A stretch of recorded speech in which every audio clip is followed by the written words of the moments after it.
25 मजूर रोज 8 तास काम करून 16 दिवसात 400 वस्तू तयार करतात, तर 40 मजूर रोज 6 तास काम करून 10 दिवसामध्ये किती वस्तू तयार करतील? तर मुलांना आपण जो पाठीमागच्या प्रश्नामध्ये फॉर्म्युला पाहिला होता तसंच फॉर्म्युला आहे, फक्त या ठिकाणी त्यांनी काय दिलेलं आहे मुलांना, त्यांचं काम दिलेलं आहे. जर काम दिलं असेल तर काय करायचं, पहिल्या गटामध्ये जे व्यक्ती होते M1 त्यांना लागणारे तास आणि गुणिले त्यांना लागणारे दिवस, त्याला फक्त भागिलेमध्ये काय करायचे, त्यांचं काम घ्यायचं पहिल्या गटाचं, आणि हा बरोबर असतो कशाच्या, दुसऱ्या गटातील व्यक्ती गुणिले लागणारे तास गुणिले लागणारे दिवस आणि भागिले त्या दुसऱ्या गटाचं काम. ठीक आहे, मग आता याच्यामध्ये किमती टाकून द्या.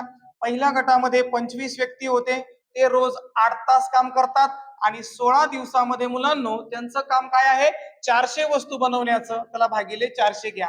बरोबर काय करायचं, दुसऱ्या गटातील व्यक्ती आहेत मुलांनो 40, दुसऱ्या गटाला लागणारे तास मुलांनो त्या ठिकाणी 6 आणि दुसरा गट जो आहे तो 10 दिवस काम करतो, तर त्याच्यामध्ये ते किती वस्तू तयार करतील हे आपल्याला काय करायचं मुलांनो, शोधायचंय. मग आता ज्या ठिकाणी भाग जाईल तिथं भाग आपण देऊन घेऊ. 8 एक 8, 8 पंचे 40 आणि वरचा एक शून्य मुलांनो. त्यानंतर 25 एक 25, 25 दुने 50 आणि बे एक बे, बे आठी 16. म्हणजे या ठिकाणी फक्त किती शिल्लक राहिला मुलांनो, 8. आपल्याला ह्या W2 ची किंमत काढायची, मग तो तिथं भागिले याला इकडे गुणिले करा, म्हणजे W2 बरोबर या ठिकाणी जो गुणाकार आहे तो जशीच्या तसा मांडायचा आहे. आता ही जी संख्या 8 इथं गुणिले राहिली होती फक्त एकटीच, ती काय करा, याला भागिले करा, म्हणजे भागिले मुलांनो ती झाले 8.